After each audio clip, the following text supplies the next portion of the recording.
El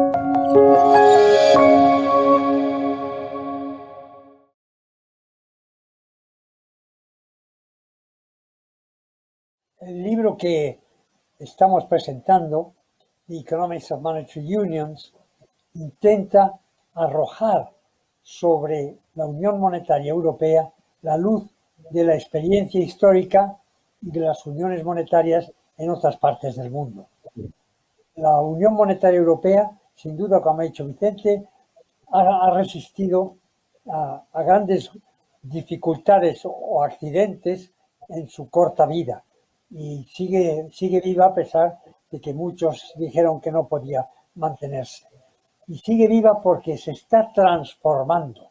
Y lo que estamos viendo, a ver si la experiencia en otras partes del mundo y la experiencia histórica puede decirnos hacia dónde va el euro y cómo está cambiándose o cambiando para resistir a las dificultades que hay. Y este libro es un libro de artículos dirigidos por un trío de economistas, y lo primero que habría que decir es cuál es el contenido del libro. El libro está dividido en 5 partes. Primera parte, que me ha interesado especialmente, es el estudio del patrón oro, puesto que el patrón oro, de una manera indirecta, es el modelo que ha pretendido replicar o volver a hacer el euro para hacer una unión monetaria como fue la del patrón oro, que fue de mucho éxito. Y hay muchas cosas nuevas que se dicen sobre el patrón oro en esta primera parte. En segundo lugar, está las razones por las que puedan fallar las uniones monetarias, porque muchas de ellas lo intentaron y no se ha conseguido, y aquí está el euro intentando transformarse para resistir. Entonces, ahí hay un estudio de las zonas monetarias óptimas y luego un estudio, un índice de cómo de rápidamente o no están convergiendo las economías europeas reales y la monetaria para convertirse en algo que llamamos OCA, y que es un área de moneda óptima. Luego el cuarto es qué ideas hay para preservar la eurozona, porque no hay duda de que está en dificultades, la ha tenido desde el principio, esas dificultades ahí. ¿Qué ideas se proponen para hacer que continúe y que resista? Y luego, por fin, las 3 posibilidades que están frente a quienes llevan a la Unión Europea, a quienes llevan la Unión Monetaria, y es si aplicar las reglas de Maastricht, si convertir el BCE en un banco moderno, como diremos, y si es necesaria una unión fiscal también para que la unión monetaria pueda sobrevivir. Las convergencias deseables en una unión monetaria siguen reglas del siglo XIX, especialmente las de Bagehot, que escribió Lombard Street y nos describió cómo funcionaba el patrón oro. Y hay unas reglas o unas indicaciones, índices que tienen que mirar las autoridades. Lo que Bagehot llamó la ratio de cobertura es cuánta moneda internacional, en un caso el oro, ahora el euro, tienen que tener los distintos miembros para que no haya peligro de que la gente huya del euro tanto en el país como en el resto del mundo. Y luego el ratio de preocupación, que es sin llegar a que el ratio de coyuntura de monedas extranjeras, de moneda patrón y moneda de cada uno de los países llegue al borde peligroso, está el ratio de preocupación, que es cuando empiezan las cosas a ponerse de tal manera que hay que tomar medidas. Luego se estudia también muy importantemente el papel de la unión monetaria, y en este caso el euro, en las balanzas de pagos de los miembros de la unión. Y aquí nos paramos en el estudio de el intercambio de pagos cuando hay déficit en las balanzas de pagos de los distintos miembros, el intercambio de pagos a través del sistema Target 2, que es un sistema que mucha gente no conoce y que sin embargo es esencial o está siendo esencial para mantener el euro en marcha. Y por fin hay que preguntarse si es verdad que las economías convergen, y tanto Juan Castañeda como yo hemos hecho juntos un índice de optimalidad del euro para todos los años ir viendo cuánto convergen las economías monetarias y reales de Europa. La pregunta sobre cómo organizar el euro se plantea primero en si se hace de ello un sistema automático al estilo del patrón oro, o si por otras razones se cambia a un sistema en el que ninguno de los miembros de la Unión Monetaria se vea forzada a abandonar la situación. Y entonces hay que preguntarse por qué ya no se aplican las reglas de Maastricht, que son las reglas con las que se fundó el euro. Esas reglas de Maastricht no se aplican porque habrían supuesto, por ejemplo, la expulsión de Grecia del sistema del euro, y como el euro es muy nuevo y está creando su reputación, una salida de uno de los miembros, aunque sea muy pequeño como era Grecia, podría haber puesto en mucho peligro el euro. Y entonces la pregunta es, ¿debemos ir a crear una unión fiscal para acompañar la unión monetaria? Y la cuestión es que si no se decide uno en un sentido o en otro, puede caerse, puede ocurrir con Humpty Dumpty, que nos caemos y nos rompemos de un muro muy alto.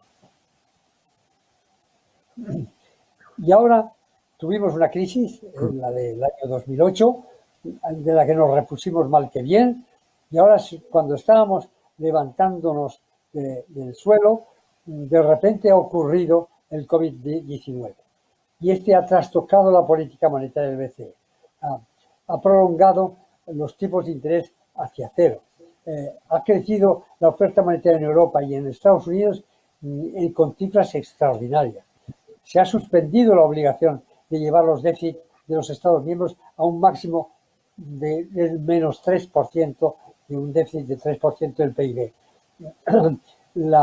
Se ha prohibido la compra de deuda pública por parte del Banco Central Europeo, no la compra directamente, pero sí de forma indirecta, lo que es un cambio en la cuestión, en la condición de masa. Y por fin, habría que ver si los préstamos y los fondos incondicionales para reactivar las economías europeas van a ser condicionales, se dan a ciegas o se impone una forma de organizar la economía. Última pregunta. ¿Cómo volver a una política monetaria normal después de los ríos de liquidez que el Banco Central ha creado para la zona euro? Bien, voy a continuar yo con la presentación. Muchas gracias, Pedro. Y muchas gracias a Vicente y a la Fundación por su muy amable invitación.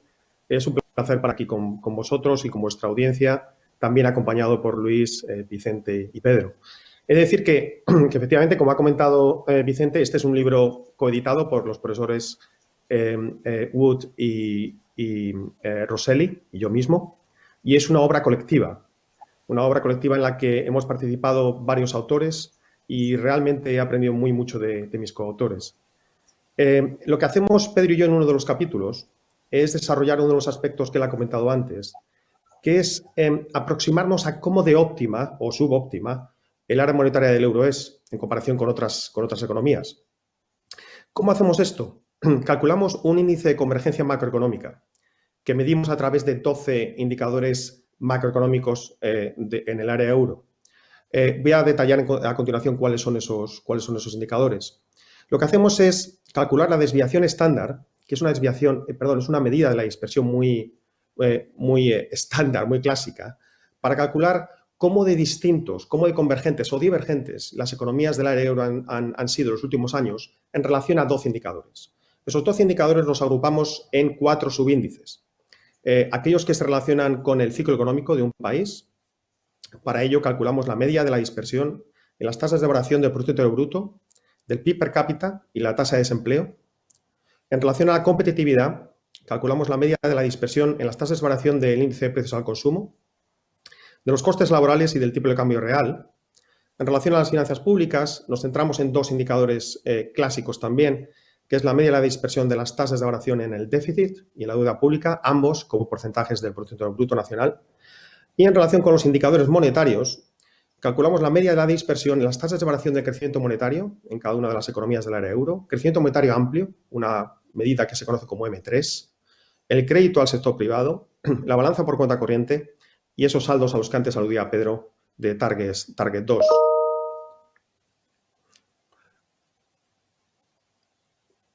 ¿Cómo calculamos estos índices? Bien, tomamos el año de establecimiento del euro, 1999, como el año base. De esta manera, por convención, 1999 va a ser, todos los índices van a tomar un valor 100 para 1999. Esto no quiere decir que sea un valor deseable o ideal, simplemente es por construcción el valor que le estamos dando. Y calculamos la desviación estándar para cada año, para cada uno de los países que formaban parte del área euro en cada momento. Por tanto, consideramos 11 en 1999, 12 en el 2001, 13 en el 2007, hasta los 19 que lo forman ahora desde el 2015 en adelante.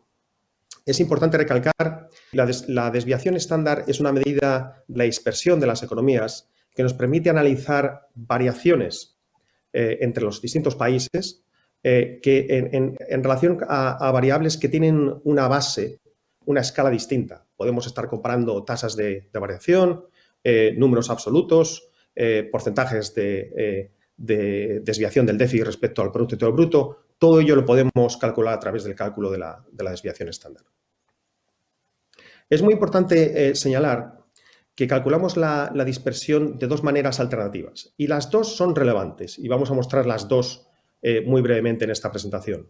Primero calculamos la desviación típica o estándar de la media nada de la eurozona. Calculamos cómo ha crecido o ha bajado, por ejemplo, en un país en relación con la media de toda la eurozona, como si la dispersión de cada uno de los Estados miembros importara lo mismo. En este sentido, una desviación de las tasas de desempleo en Grecia de un 10% o un 20% respecto a la media de la Unión Europea, perdón, de la eurozona, importaría lo mismo que si esa desviación ocurriera con la economía alemana. La segunda manera de hacerlo es calcular la desviación típica respecto de una media ponderada de la eurozona, en función del peso económico, en función del Producto Interior Bruto, que tiene cada Estado miembro en la eurozona. En este caso, la dispersión que pudiera haber en los Estados miembros más pequeños importaría menos.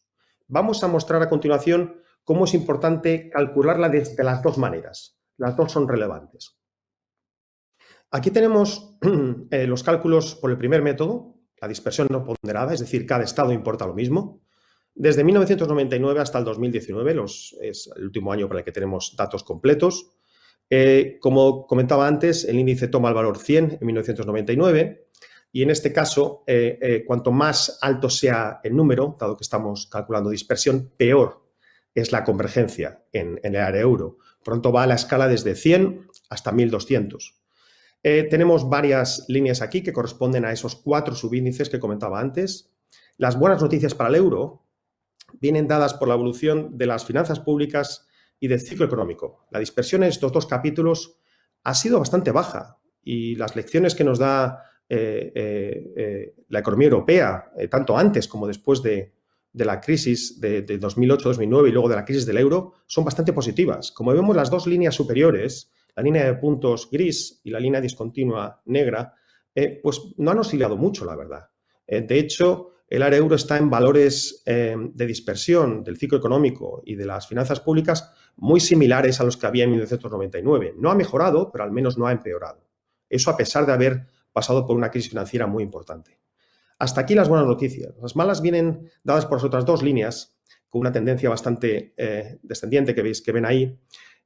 Como ven, la línea gris bueno, es la que se refiere a la variabilidad o dispersión en los indicadores monetarios, en el crecimiento monetario, en el crédito al sector privado, la balanza de pagos y los balances de Target 2 han aumentado bastante, tanto antes como sobre todo después de la crisis financiera del 2008. Y mucho más ha sido el caso de la competitividad. En el caso de la competitividad, diferencias en salarios, en precios, en tipo de cambio real, el aumento de la dispersión ha sido muchísimo mayor, tanto antes como después de la crisis. Si agrupamos la información de estos 4 indicadores en un índice agregado de dispersión y comparamos cuál ha sido su evolución antes y después de la crisis de 2008, que está aquí señalada por esa línea vertical azul, vemos que esta dispersión, la dispersión no ponderada, refleja que ya antes de la crisis de 2008, la dispersión macroeconómica de cada uno de los estados respecto de la media de la eurozona aumentó mucho. De hecho, desde un valor de 100 en 1999 pasamos a un valor cercano a 200 en el 2007, antes de la crisis. Por lo tanto, la situación no era buena ya desde el punto de vista de convergencia económica antes de la crisis, y mucho menos claro después de la crisis, cuando se acentuaron esas diferencias, esas divergencias entre países, y solo se ha logrado atenuar esa dispersión a partir de los años 2013-2014. A continuación, lo que hacemos es calcular los índices de dispersión por el segundo método que comentaba antes, que es teniendo en cuenta el peso de la economía de cada uno de los Estados miembros en todo el área euro. En este caso, vemos que la evolución de la eurozona ha sido mucho más simétrica, vamos a decir. Y sí, hubo divergencia y mayor dispersión, incluso antes de la crisis y después de la crisis, pero hemos vuelto a valores incluso mejores de los que había antes de la crisis económica. Como digo, esto no refleja las diferencias de cada uno de los estados como si importaran lo mismo, sino que valoramos más las economías que tienen un mayor peso en la eurozona. A continuación, lo que hacemos es intentar comparar estos resultados de simetría o asimetría para el área euro con otras áreas monetarias, digamos, comparables, si es que pueden ser comparables, que habría mucho que decir en este sentido. Y aplicamos el mismo método para calcular los índices de integración, de ciclo económico, finanzas públicas, competitividad y también índices monetarios en otras dos zonas monetarias, la del dólar de Estados Unidos y la de la libra esterlina del Reino Unido. Y digo que hay un problema de comparabilidad porque, bueno, efectivamente es difícil comparar cualquier otro proyecto monetario al de la eurozona. Estados Unidos, en términos de Producto Interior Bruto, sí que puede ser comparable a la eurozona, efectivamente, pero desde un punto de vista institucional es muy distinta a la eurozona. Hay un presupuesto centralizado, federal, muy importante, además, significativo. La Unión Monetaria lleva muchos años funcionando, y otro tanto se puede decir para la Unión Monetaria del Reino Unido, si no más, que lleva integrada monetariamente durante siglos, ¿no? Pero aún así pensábamos que era bueno ofrecer una comparación con las cifras que obteníamos para el área euro. En el caso de Estados Unidos, en lugar de comparar estados miembros, comparamos estados federales, los 50 estados federales más el Distrito de Columbia en Washington. Y para el Reino Unido comparamos los datos de las 4 naciones del Reino Unido, y dentro de Inglaterra además tenemos acceso a información más desagregada como son las regiones en Inglaterra. Así es como lo hemos hecho. Y los resultados que hemos obtenido son los siguientes. Este es el índice agregado de dispersión para las 3 áreas monetarias que estamos comparando. La línea, en este caso la línea discontinua gris, se refiere a la dispersión o convergencia en el área euro. La negra es la de Estados Unidos y la de puntos grises es la del Reino Unido. Y como decía antes, cuanto más baja sea la línea, cuanto mayor sea el valor, indica una mayor dispersión, una menor convergencia. Pues bien, vemos que la economía que se ha comportado peor en este sentido, desde el punto de vista de la dispersión, es la de la eurozona, antes y después de la crisis. La de Estados Unidos también ha sufrido dispersión antes de la crisis y después, pero no llega a esos niveles de la eurozona. Y la que mejor o más simetría ha alcanzado antes y después de la crisis es la zona monetaria de la libra esterlina en el Reino Unido. Si calculamos los mismos índices, pero ahora ya ponderados por el peso de cada uno de los estados federales de Estados Unidos o de las regiones en Inglaterra y de las naciones en sus respectivas medias, la situación es distinta, como decía antes, y el área euro no ofrece una mayor variabilidad o dispersión que las otras economías. Es más, está a la cabeza de todas ellas. Pero, en fin, desde nuestro punto de vista, tiene sentido calcular la dispersión de las dos maneras. Porque si uno está viviendo una economía pequeña, como Grecia, Chipre o incluso Portugal, y ve que sus tasas de desempleo son muy distintas a las de la media de la Unión Europea, de la eurozona, y que la política monetaria realmente no les está ayudando a poder atacar esos problemas que tiene, importan y muy mucho, desde un punto de vista económico y también desde un punto de vista político. Por eso creemos que no se debe obviar este problema de asimetría que hay entre los Estados miembros. Parece que, una de las implicaciones de nuestro estudio es que parece que el euro tal y como está diseñado no facilitaría la convergencia de cada uno de los Estados miembros y hace desde luego muy difícil el papel, el rol del Banco Central Europeo como hacedor de una política monetaria única para todos ellos, ¿no? Por tanto, lo que planteamos en el libro, a través de varios capítulos, es hacia dónde ir una vez que estamos aquí, cómo debemos reformar, si es que necesita una reforma, la eurozona. Planteamos dos modelos en este sentido.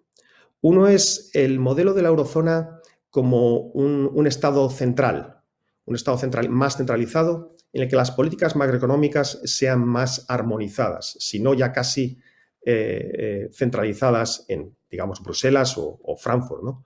Esto implicaría una mutualización de la deuda de una u otra manera, una unión fiscal de una u otra manera y la emisión de bonos europeos, ¿no? Y como comentaba Pedro antes, esto convertiría al Banco Central Europeo en un banco central moderno. En términos históricos hablamos de moderno y lo que queremos decir con ello es que es un banco central dispuesto a ayudar a su Estado, que sea un Estado plurinacional en este caso, ¿no? Parece que esta es la vía por la que vamos y esto es una de las cosas que se explora en el libro. La otra vía es hacia una eurozona, más dada. A la Maastricht, no digo igual que Maastricht, si se quiere un Maastricht 2.0 reformado, pero una opción en la que la política fiscal sea todavía una competencia plenamente nacional. Eso sí, es plenamente nacional, los estados pueden decidir sus niveles de ingresos, de gasto público, pero también tienen la responsabilidad de pagar su deuda y no habría rescates en este modelo. De hecho, habría la posibilidad de suspender de pertenencia a un Estado miembro, incluso de expulsarlo, ¿no? Esta es la opción que, ahora ya desde mi vista, no se ha aprobado.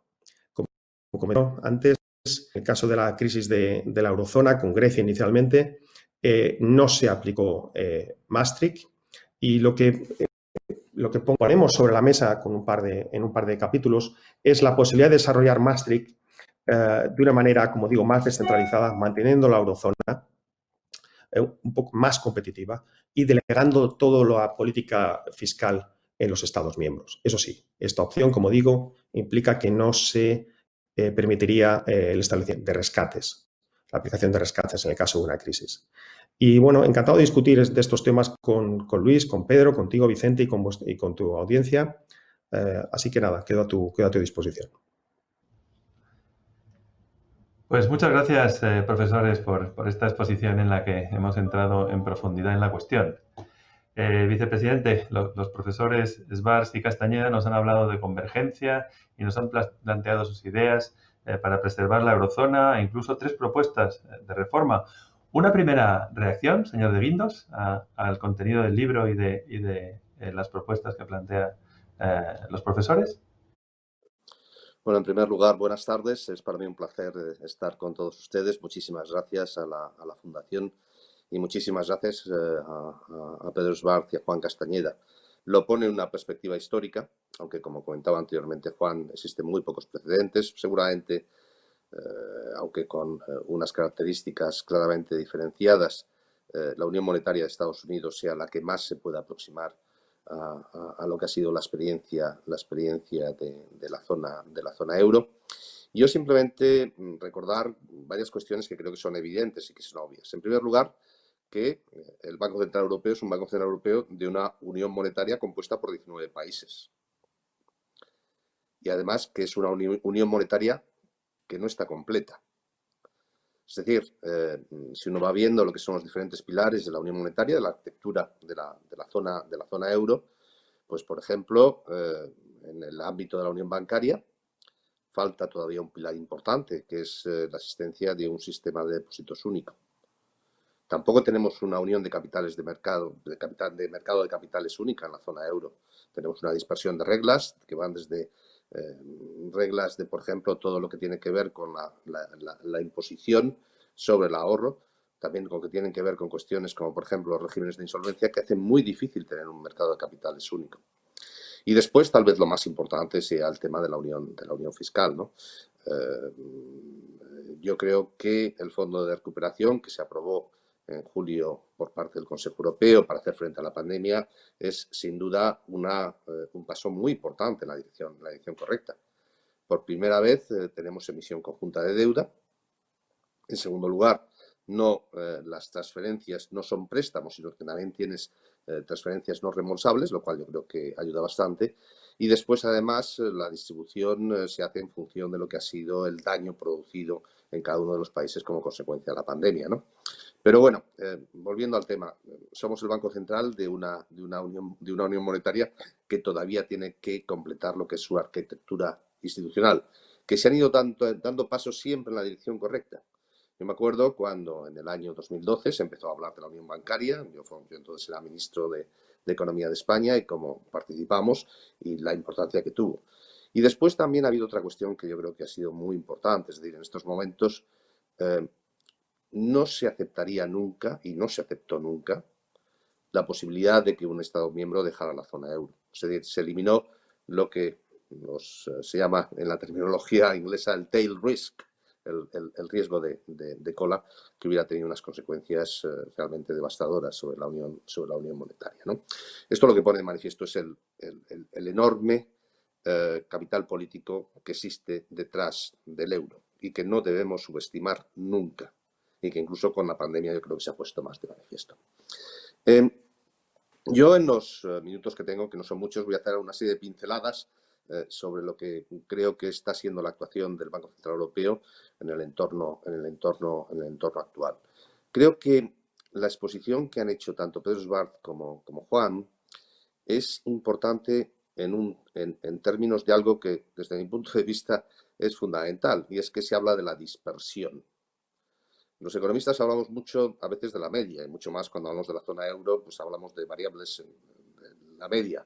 Pero la dispersión es una variable económica tan importante y a veces incluso más importante y más relevante desde el punto de vista del planteamiento a veces de política, de las políticas que aplicas, que la propia media. Por eso creo que la aportación que hacen tanto Pedro Svart como Juan Castañeda al respecto es muy notable. Una vez dicho esto, me voy a centrar 3 o 4 minutos, para no consumir más tiempo, en lo que es la situación actual.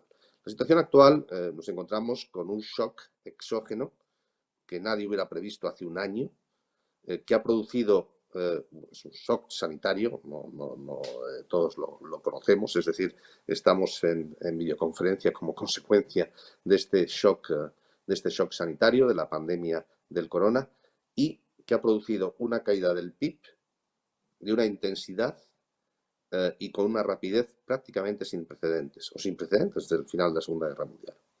Es decir, prácticamente desde el mes de marzo hasta el mes de mayo, el PIB de la zona euro pues cae en prácticamente 12 puntos. Nunca habíamos vivido algo así.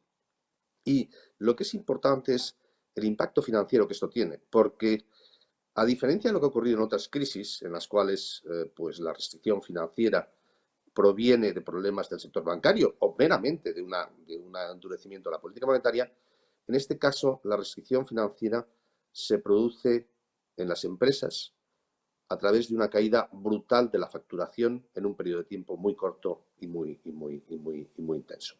Después, lógicamente, a medida que se va produciendo el desconfinamiento, pues se van recuperando los niveles normales de actividad. Pero el shock, desde el punto de vista de su naturaleza, y esto es uno de los elementos fundamentales, porque a veces yo creo que cuando hacemos proyecciones al futuro, los modelos, todos nos basamos en modelos económicos para hacer nuestras proyecciones, no creo que van a tener dificultades para capturar lo que es la naturaleza del shock que hemos vivido y también, lógicamente, lo que es la recuperación, porque no tiene, como decía anteriormente, no tiene precedentes. Es un shock que ha sido común en la zona, me refiero siempre a la zona euro, pero cuyas consecuencias no son idénticas. Y aquí volvemos otra vez a la dispersión. Es decir, ha habido economías que estaban más expuestas al sector turístico, que tenían menos espacio fiscal y que, lógicamente, han sufrido más lo que es el impacto de la pandemia. Si uno mira, por ejemplo, las cifras del Fondo Monetario Internacional, de la OCDE o de la propia Comisión Europea, se ve que hay una dispersión importante desde el punto de vista del impacto, tanto en lo que ha sido la caída muy intensa, como en lo que está siendo la recuperación. Y eso lleva a una primera consideración. Para hacer frente a esta dispersión, el instrumento adecuado es la política fiscal. Y la política fiscal, en un primer momento, tiene que ser nacional, como ha ocurrido, pero dado el diferente espacio fiscal que tenían los distintos países, no podía ser homogénea y no podía dar lugar a una fragmentación desde el punto de vista de la respuesta de la política fiscal. Por eso ha sido tan importante, ha sido tan fundamental la aprobación del Fondo de Recuperación. Los 750.000 millones, con las características que yo comentaba anteriormente. Ahí sí puedes hacer una diferenciación en función de lo que son la situación comparativa de los diferentes países desde el punto de vista del impacto y desde el punto de vista de lo que es la recuperación. La aportación de la política monetaria también ha sido muy distinta a la que ocurrió, por ejemplo, en la crisis anterior.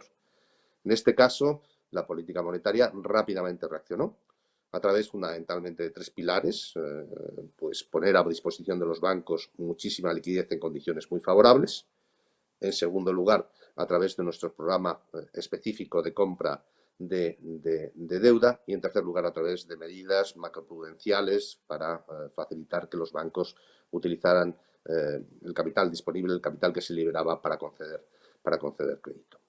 Y creo que desde el punto de vista de lo que es el impacto en las condiciones financieras, creo que evidentemente el Banco Central Europeo ha tenido éxito. No se ha producido una fragmentación del mercado de deuda fundamental, que es el mercado de deuda soberana, que hubiera sido tremendo desde el punto de vista de lo que era una crisis sanitaria a la cual se superpone o se produce una crisis económica, y se ha evitado, lógicamente, pues que se hubiera producido una crisis de deuda. Es decir, cuando uno mira las condiciones de financiación, se han mantenido incluso a veces, gracias a las actuaciones del BCE, se han mantenido en una situación incluso más favorable que la que teníamos antes de la pandemia. Y eso ha evitado, vuelvo a repetir, que a la crisis sanitaria, a la crisis económica, se superponga una crisis de deuda. Ese es de alguna forma, el núcleo central de la actuación del Banco Central Europeo, que está permitiendo, lógicamente, a los gobiernos costes de financiación muy moderados para llevar a cabo lo que es la primera línea de actuación, vuelvo a repetir, en la lucha contra la pandemia, que es la política fiscal. Cada uno, el Banco Central, desde el punto de vista de su independencia, pero siempre, lógicamente, teniendo un diálogo a efectos de intentar que la respuesta a la pandemia sea la más adecuada posible. El futuro yo creo que pasa por más integración necesariamente. Yo no veo el modelo descentralizado, veo mucho más un modelo de centralización. Creo que es fundamental acabar lo que es la arquitectura institucional del euro. Comentaba anteriormente el tema de la unión bancaria. Seguimos teniendo bancos nacionales, sigue habiendo muy pocas transacciones internacionales dentro de la zona euro, en procesos de consolidación bancaria. Eso es lo que pone de manifiesto que de algún modo todavía hay algo que impide tener bancos realmente europeos, bancos realmente de la zona euro. Como comentaba anteriormente, tener un mercado de capitales único en la zona euro es fundamental, especialmente después del Brexit. Londres y la City eran y son el mercado de capitales, el avión de mercado de capitales de la zona euro, y con el Brexit eso lógicamente se va a ir modificando, y eso exige tomar medidas desde el punto de vista nacional a efectos de armonización, como decía anteriormente, de normativas fiscales, de normativas de insolvencia, que no siempre son sencillas, para conseguir escalas de mercados de capitales que permitan competir, como decía anteriormente, con los principales mercados de capitales del mundo, y proporcionar financiación a las empresas europeas y a las familias europeas en las mejores condiciones posibles, en paralelo a lo que ha sido la situación de la financiación proporcionada por el sistema bancario. Y por último, el tema de la fiscalidad, el tema de la creación de una institución paneuropea que lleve a cabo una política fiscal común. No es un tema sencillo, es un tema, lógicamente, en el cual todavía hay que llevar a cabo un proceso en paralelo entre la reducción de riesgos junto con compartir riesgos, pero creo que antes o después acabará llegando. Porque si uno lo mira en perspectiva, lo que han sido los 20 años desde el lanzamiento del euro, lo que se ve en esta perspectiva es que siempre el proceso de integración ha ido a más. Es decir, con dificultades, con accidentes, con situaciones límite, como la que vivimos, por ejemplo, en el año 2012. Pero siempre el proceso ha ido más. Yo creo que ese es el camino a seguir. Creo que además, vuelvo a repetir, no subestimemos la voluntad política detrás del proceso de integración europea y de mejora del marco institucional de la zona euro, porque en última instancia la voluntad política será lo que dirigirá los pasos de Europa en los próximos años. Muchas gracias, vicepresidente, por esta descripción de la reacción europea ante la crisis y este papel protagonista que ha tenido el Banco Central Europeo en materializar esas propuestas para amortiguar el impacto de la crisis y acompañar a la economía europea a lo largo de los próximos años. Y también por su opinión sobre las propuestas que realizan los profesores Schwarz y Castañeda, ¿no? Tenemos algunas preguntas adicionales porque nuestro público está muy interesado en muchos aspectos que rodean su actividad y hemos pensado en agrupar estas preguntas, si le parece bien, en torno a 3 grandes temas, ¿no? Entrando ya en estas cuestiones, por un lado, hay un grupo de preguntas que tiene que ver con un asunto que afecta a los bancos centrales y al euro y que se encuentra en el centro del debate económico. Dada la posibilidad técnica de emitir monedas electrónicas por parte de los bancos centrales y los avances de la tecnología en todos los ámbitos, ¿cree que es inevitable la desaparición del dinero físico? Y en un mercado de monedas digitales, ¿deberá el regulador monetario permitir la convivencia de la moneda emitida por el propio Banco Central con las monedas emitidas por entidades privadas? Yo creo que el dinero físico no va a desaparecer. Yo creo que el dinero físico, y uno más, incluso si ve lo que está siendo la demanda de liquidez y de billetes físicos, se ve que continúa relativamente estable. Yo, por ejemplo, una de las grandes sorpresas que me llevé es cuando me fui a vivir a Alemania fue la intensidad de la utilización del efectivo en Alemania. Es decir, a veces, y no tiene nada que ver con el fraude fiscal, son cuestiones fundamentalmente de ámbito cultural. Vamos a ver, yo creo que el euro digital, a un nivel al por menor, por decirlo de una forma, es disponible para igual que está disponible el dinero físico, yo creo que llegará. Yo creo que es una obligación. Yo creo que el mundo va cada vez en una tendencia más a la digitalización, pero yo creo que no va de alguna forma a reemplazar al dinero físico, va a ser un complemento del dinero físico. Tiene consecuencias, es decir, el euro digital, porque ahora tenemos un euro digital, por decirlo de alguna forma, al por mayor, pero estamos hablando del euro digital disponible para todos los ciudadanos, ¿no? Y para todas las empresas, incluso pequeñas y medianas, en la zona euro. Yo creo que tiene implicaciones desde el punto de vista de estabilidad financiera, que debemos analizar con cuidado y con atención, y también desde el punto de vista de la implementación de la política monetaria, ¿no? Por lo tanto, nosotros lo que hemos hecho ha sido lanzar un proyecto piloto en el cual vamos a, de alguna forma, recibir opiniones por parte tanto de académicos como lo que es pues las empresas, las entidades financieras, etcétera, porque creo que ineludiblemente el mundo va por ahí. Hay que hacerlo con todas las cautelas, con toda la prudencia, pero creo que lo que es la digitalización de la economía europea va a exigir que tengamos también un euro digital. Pero vuelvo a repetir, no creo que eso llegue a reemplazar lo que es el dinero físico, que por el momento se mantiene relativamente estable en numerosos países y de media prácticamente también en la zona euro. Bien. Hay otro segundo conjunto de cuestiones que nos llegaron que tenía que ver con la teoría monetaria moderna, que está en estos momentos en el centro de debate público, y también, cómo no, con cuestiones como la inflación, ¿no? En marzo de 2020, tras el inicio de la crisis sanitaria y sus primeros efectos en la economía, los bancos centrales intensificaron los procesos de creación de dinero, inyección de liquidez al sistema. Nos ha descrito la reacción desde el Banco Central Europeo intensa que hubo en esos momentos. ¿Podría afirmarse que los bancos centrales están aplicando por la vía de los hechos los instrumentos de la llamada teoría monetaria moderna?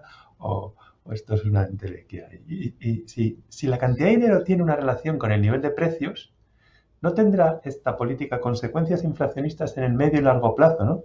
Esa lógica de hoy podemos estar en un entorno de deflación, mañana podemos estar ante tensiones inflacionistas relevantes.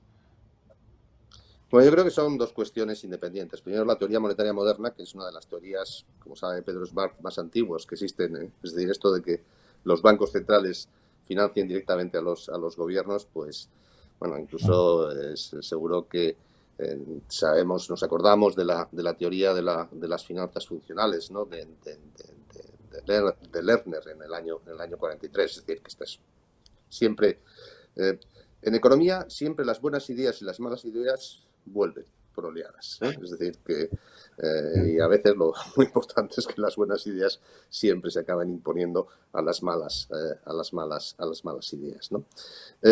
Nosotros, por definición, en primer lugar, tenemos prohibido lo que se llama el monetary financing, es decir, que no podemos hacer financiación directa de los gobiernos, ¿no? A veces es difícil pues comprender cuál es el manejo de la política monetaria y las decisiones de política monetaria en los últimos años, ¿no? Tradicionalmente la política monetaria era se fijaba en la determinación de los tipos de interés a corto plazo, esperando que esos tipos de interés a corto plazo, esa actuación sobre los tipos de interés a corto plazo, afectara a toda la curva de tipos de interés y, lógicamente, la estructura de tipos de interés afectará a la demanda agregada, es decir, a las decisiones de consumo, a las decisiones de inversión, impactos también sobre el tipo de cambio. Esta era la instrumentalización tradicional de la política monetaria. ¿Qué es lo que ha ocurrido? Lo que ha ocurrido es que un fenómeno que no es monetario, que es la tasa de interés natural, ha ido cayendo en el tiempo. Y la tasa de interés natural ha ido cayendo, es decir, es una variable, vuelvo a repetir, que no es monetaria, que se determina por factores reales. Pues ha ido cayendo pues, por factores como, por ejemplo, la globalización, la demografía, los avances que se han ido produciendo en determinados entornos, como por ejemplo Internet, digitalización, etcétera, ¿no? Es decir, nosotros hemos visto y tenemos calculado que en periodos de tiempos relativamente largos, de 2 décadas, esta tasa natural de interés, que es la que equilibra en última instancia el ahorro con la inversión, está próxima a cero. Y los tipos de interés que observamos en los mercados no son los tipos de interés reales, es decir, esta tasa natural, sino los que observamos son los nominales. Y entonces a esa tasa hay que añadirle lo que es la expectativa de inflación y así tenemos lo que son los tipos nominales, que son los que observamos, como decía anteriormente, los que tenemos en los mercados. Y también lo que son las expectativas de inflación se han reducido. Con eso, ¿qué es lo que quiero decir? Lo que quiero decir es que los tipos de interés, tanto el natural como el nominal, están próximos a cero. Y entonces, lógicamente, la instrumentalización tradicional de la política monetaria que debe actuar sobre los tipos de interés se encuentra con lo que la teoría monetaria llama el lower bound, es decir, el límite inferior, los tipos cero. Entonces tienes que buscar otras alternativas. ¿Y cuál es la alternativa lógica? La alternativa lógica es la compra de activos, el QE. Es decir, es actuar sobre el conjunto de la curva de tipos de interés. Y esto lo han hecho todos los bancos centrales, es decir, bancos centrales de las economías desarrolladas. Lo ha hecho la Reserva Federal, lo ha hecho el Banco de Japón, lo está haciendo el Banco de Inglaterra y también lo ha hecho el BCE. Pero siempre por eso nosotros tenemos reglas internas desde el punto de vista de actuación, que además son relativamente públicas y que son conocidas, para evitar que se llegue a considerar que a través de esta actuación, que se hace fundamentalmente a través de la compra de activos de deuda pública, implique ningún tipo de financiación de los gobiernos, lo cual en última instancia sería lo que predica la teoría monetaria moderna y que, vuelvo a repetir, está prohibido por el Tratado de la Unión, que es el que de alguna forma determina cuáles son el marco de actuación del Banco Central Europeo. Gracias. Y finalmente hay un conjunto de preguntas que se centran en cuestiones del balance, el capital del banco. Dada la significativa compra de títulos de deuda realizada en 2020 por parte del BCE, como reacción a esta terrible crisis que nos asola y el mencionado aumento de la cantidad de dinero en el sistema, varios asistentes plantean si el capital del BCE suficiente para poder llevar a cabo estas operaciones y si no debería recapitalizarse en consonancia con el aumento del valor de su balance.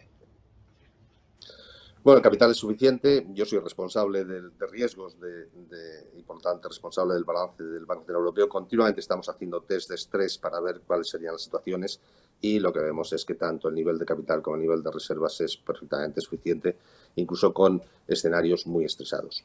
Después ha habido una cuestión anterior, si me permites, Vicente, que no he contestado, que ha sido lo del tema de la inflación, que creo que es un debate apasionante.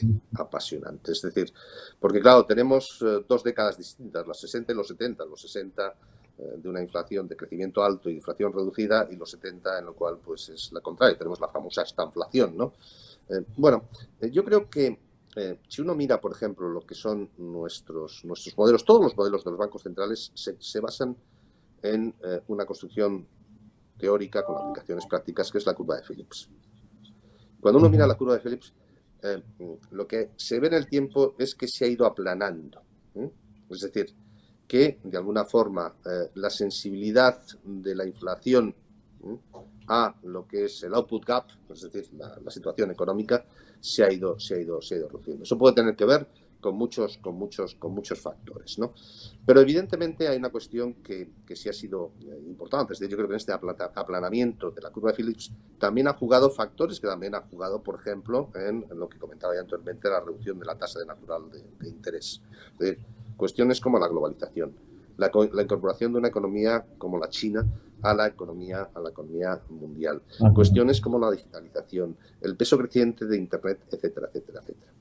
La cuestión aquí es, evidentemente, si tenemos una recuperación intensa, que es la que evidentemente pues todos esperamos, ¿no? Es decir, una vez que se vaya produciendo la vacuna, si los estímulos fiscales y monetarios, que han sido de una magnitud prácticamente también sin precedentes, pueden llevar a ese repunte de inflación. Bueno, esa es una de las cuestiones en las cuales evidentemente tenemos que estar ahí. Nuestras proyecciones de inflación nos indican, sin embargo, que vamos a estar por debajo de lo que es la definición de estabilidad de precios que nosotros tenemos actualmente, es decir, estar próxima pero por debajo del 2%, pero evidentemente ese es un debate que yo creo que desde el punto de vista académico y desde el punto de vista intelectual va a estar ahí, y que hace que para un banco central como el BCE, cuyo objetivo es la estabilidad de precios, únicamente la estabilidad de precios, pues vigilarlo con atención, con cuidado, pues evidentemente va a ser una de nuestras obligaciones fundamentales. Pues muchas gracias, vicepresidente, por su detallada respuesta, y además nos alegra conocer esa perspectiva de una estabilidad en una cuestión tan relevante como la inflación a medio y largo plazo. Unas respuestas claras y concisas a cuestiones tan relevantes en un escenario además de complejidad e incertidumbre enorme como el actual. Como digo, muchas gracias, vicepresidente, por todas sus respuestas y su participación. Ha sido un placer, de verdad. La verdad, muchísimas gracias. Y vamos a continuar analizando todas sus opiniones, vicepresidente, con los profesores Herbás y Castañeda, ¿no? La verdad es que nos gustaría mucho conocer su opinión, profesores, sobre la cuestión planteada relativa a, bueno, en general a la teoría monetaria moderna. Hemos hablado mucho, digamos, fuera de este evento, ¿no?, con los profesores Herbás y Castañeda sobre esta teoría, ¿no?, que ahora se saca como un estandarte en determinados contextos, ¿no?, cuál puede tener riesgos relevantes, ¿no? Y también sobre la cuestión de la inflación, ¿no? Quizás fuera del mundo académico, Martin Wolf insistió mucho, ¿no?, en aquel artículo en Financial Times, ¿no?, sobre que estábamos ante el riesgo de una deflación primero, inflación después, como comentábamos con el vicepresidente. Es que tranquiliza este mensaje desde el ECB, ¿no? Al menos los modelos apuestan por un optimismo en este sentido relevante. Pero, ¿cuál es su opinión, profesores, ¿no?, tanto sobre la cuestión de la teoría monetaria moderna como sobre el tema de la inflación en el medio y largo plazo?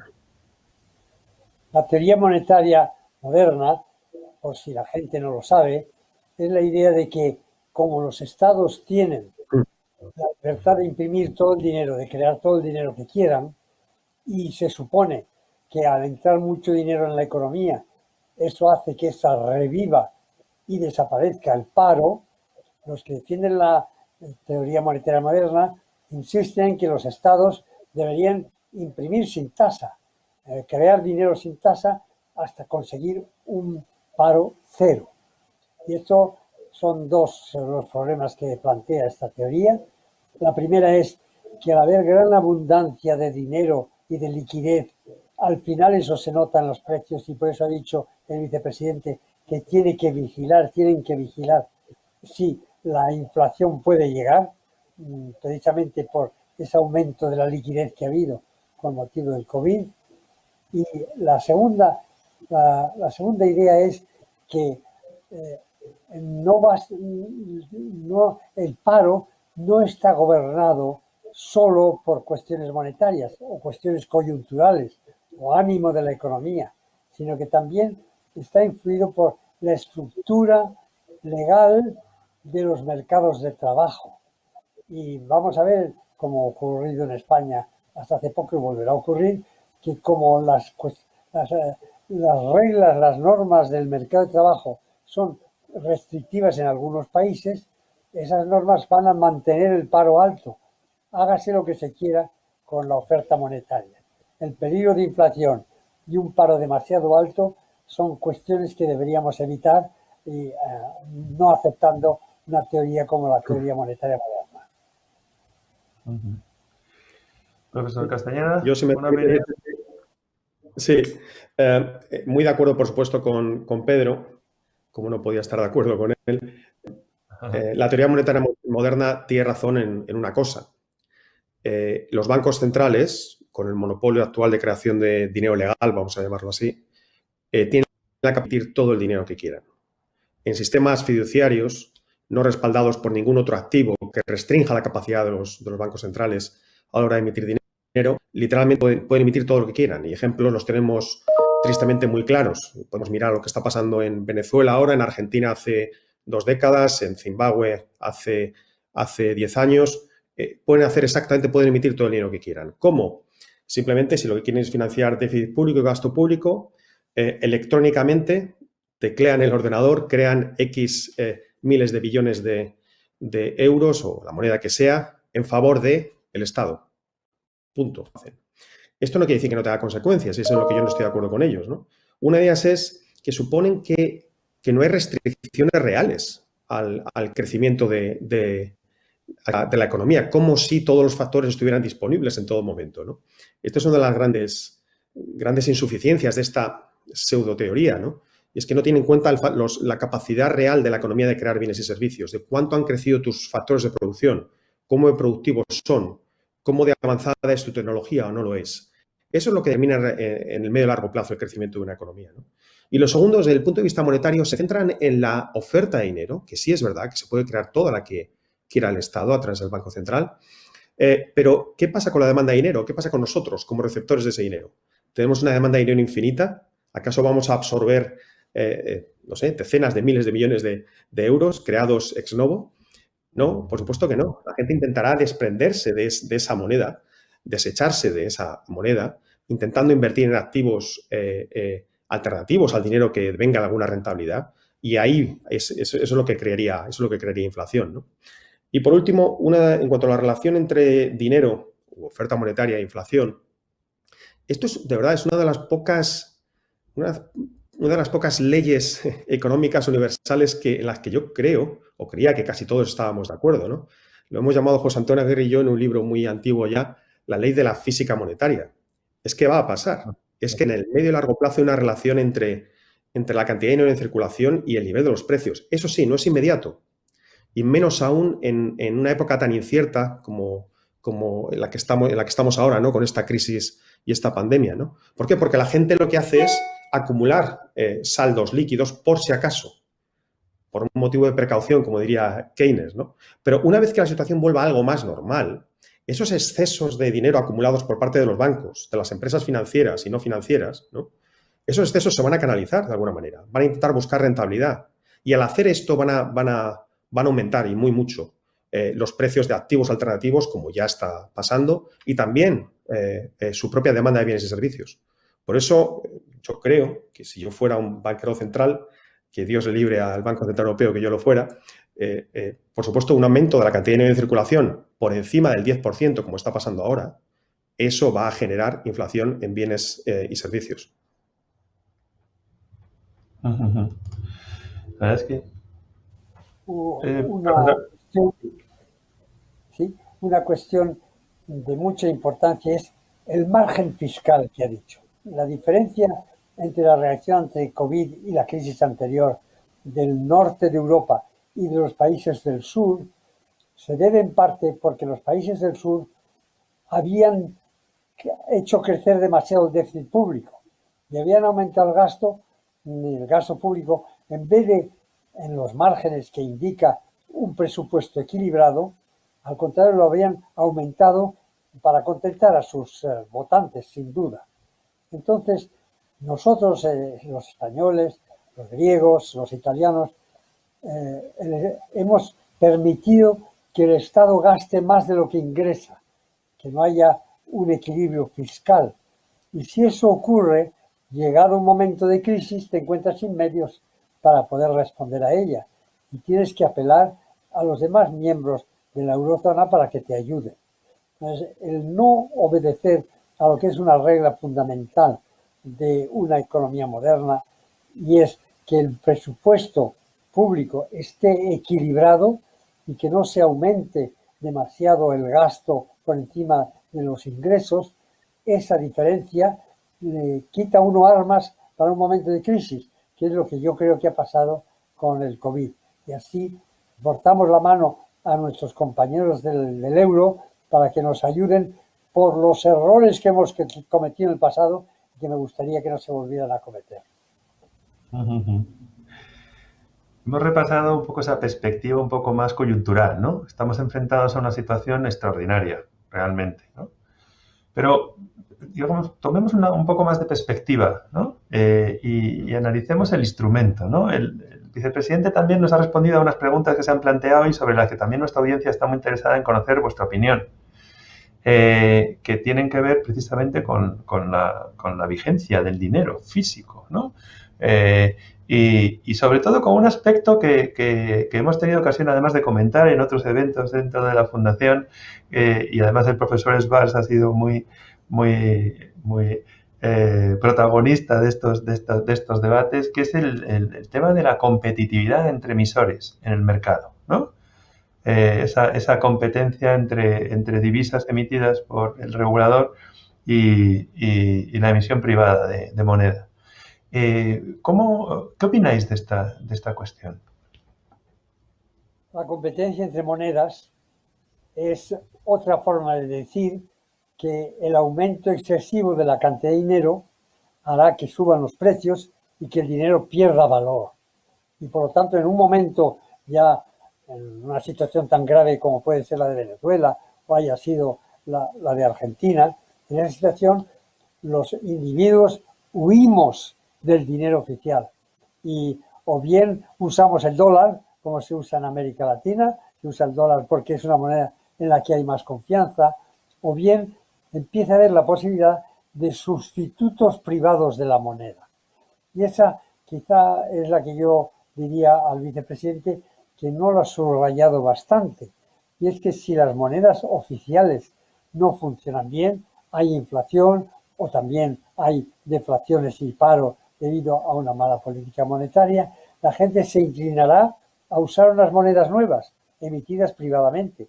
Y hay varios ejemplos en el mundo de esas monedas nuevas que están difundiéndose en estos momentos.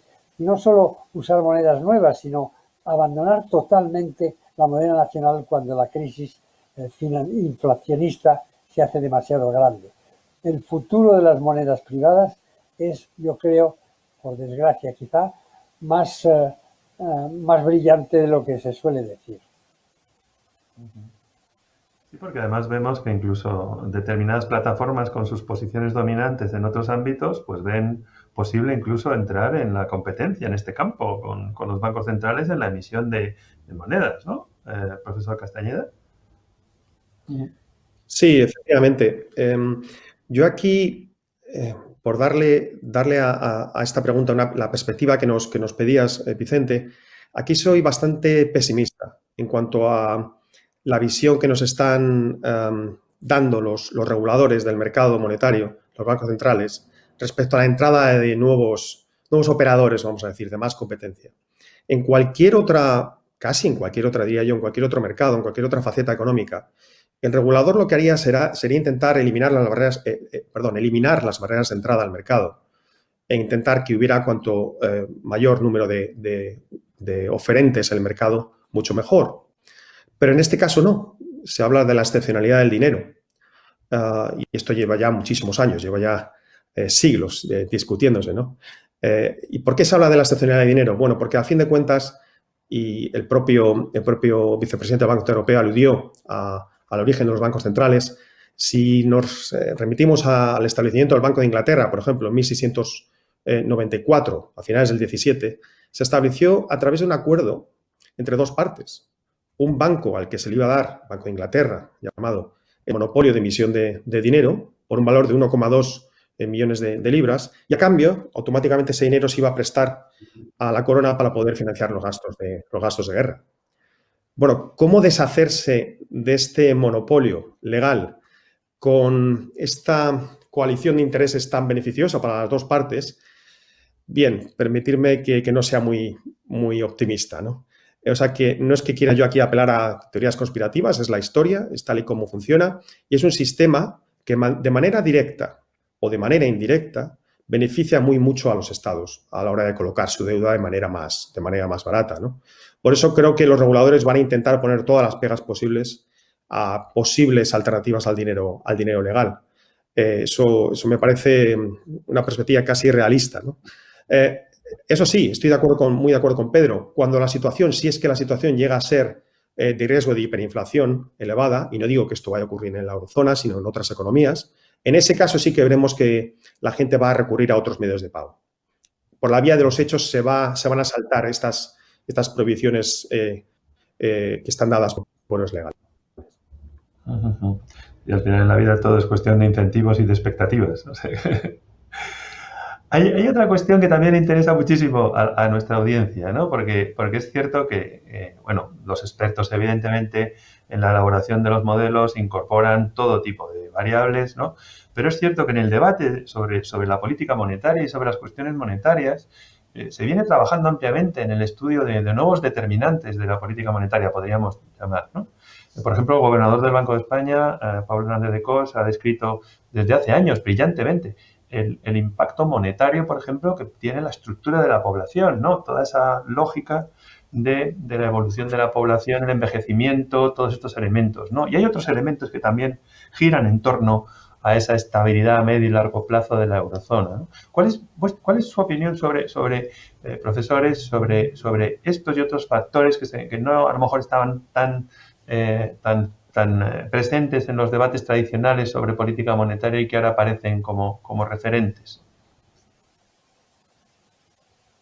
La cuestión de la población, su envejecimiento, es una cuestión que, si puedo decirlo, me atañe muy de cerca, porque todo el mundo está empeñado en personas de mi joven edad se retiren del mercado de trabajo e intenten vivir con las pensiones públicas. Lo que pasa es que esas pensiones públicas y la reglamentación del mercado de trabajo hace muy difícil la política monetaria, porque al final el sistema de pensiones públicas se financia al final con deuda pública, no con ahorro de las personas en el pasado cuando trabajaban, sino con deuda pública. Y eso fuerza la mano de la política monetaria, puesto que es bien sabido que hay una relación entre el aumento del déficit público y la devaluación de la moneda, por la razón de que se ponen de acuerdo los bancos centrales y los gobiernos para financiar ese gasto que no puede la economía financiar normalmente o naturalmente. Entonces, si se limita la edad a la que las personas pueden jubilarse, aunque ahora se estén aumentando un poco los años, se limita, ahora que estamos mucho más fuertes y más vivos que nuestros antepasados, se limita a que podamos seguir en el mercado de trabajo, por un lado.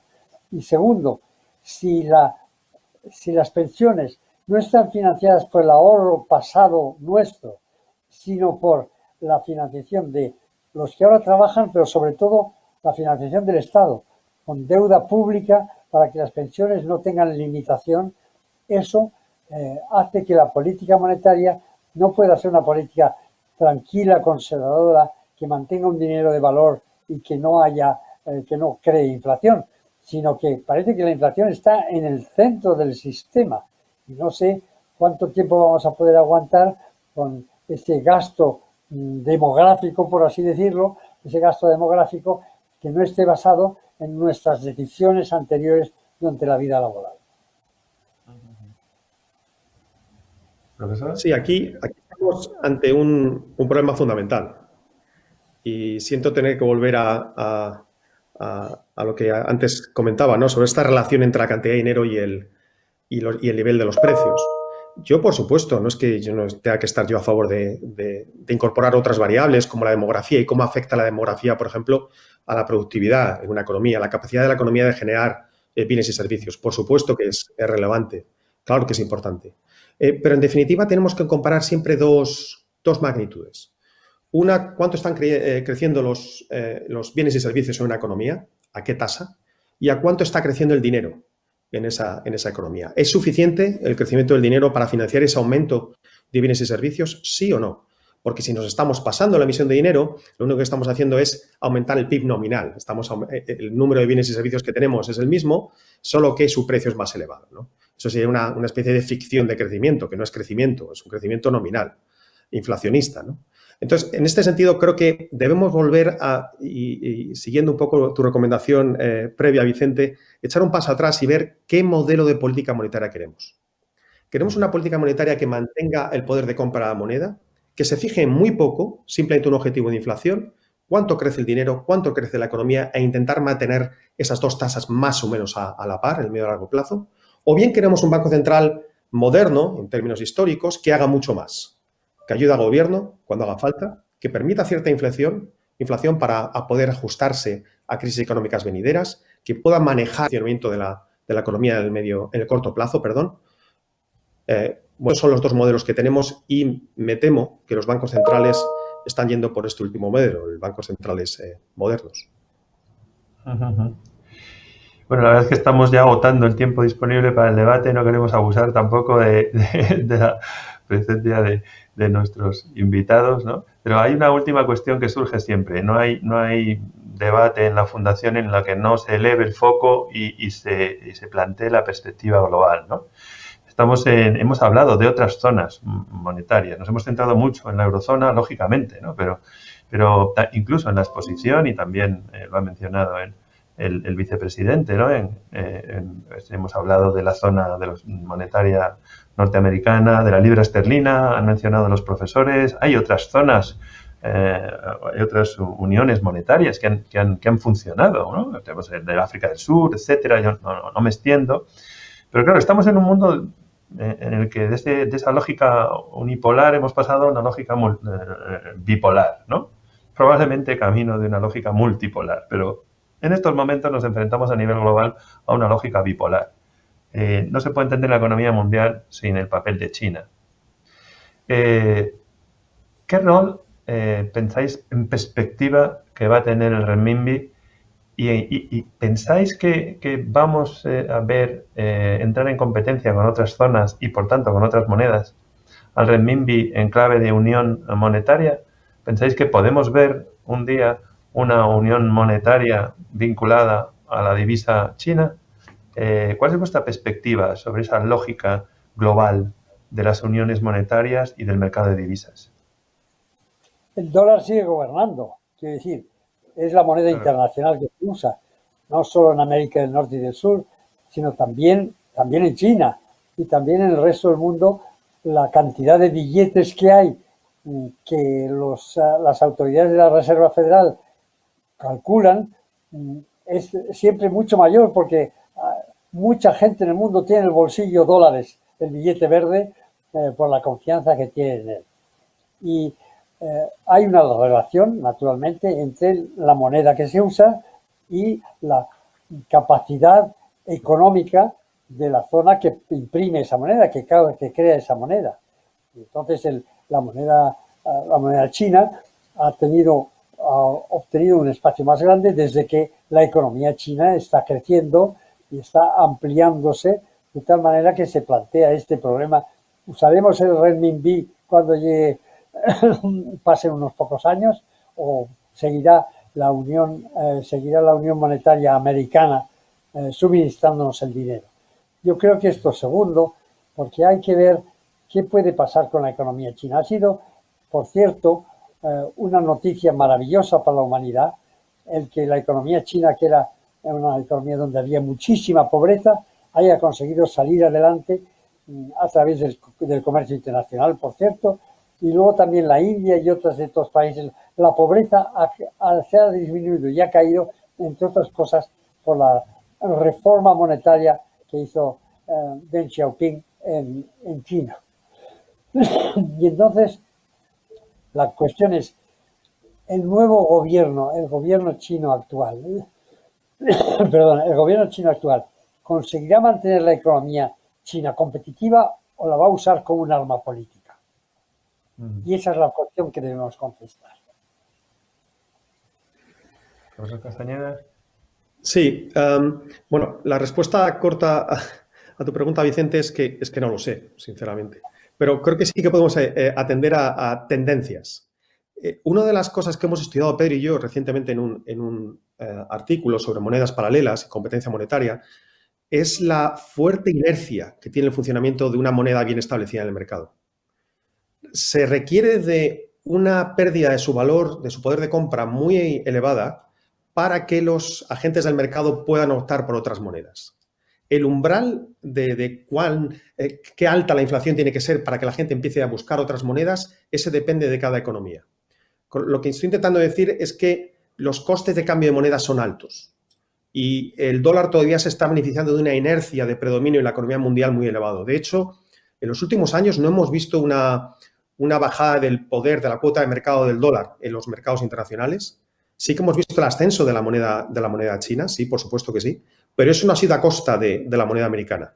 O sea, yo creo que todavía la inercia del uso del dólar americano va a continuar por mucho tiempo, ¿no? Al menos que un episodio de inflación muy elevado ocurra en Estados Unidos, de manera que eso pueda hacer a todos aquellos poseedores de activos denominados en dólares plantearse cambiar a otra moneda, eso por supuesto. Y esto no descarto que ocurra. De hecho, si en Europa ha crecido la cantidad de dinero desde marzo, en Estados Unidos ha sido completamente extraordinario el crecimiento del dinero. Ha crecido a tasas del 25% anual.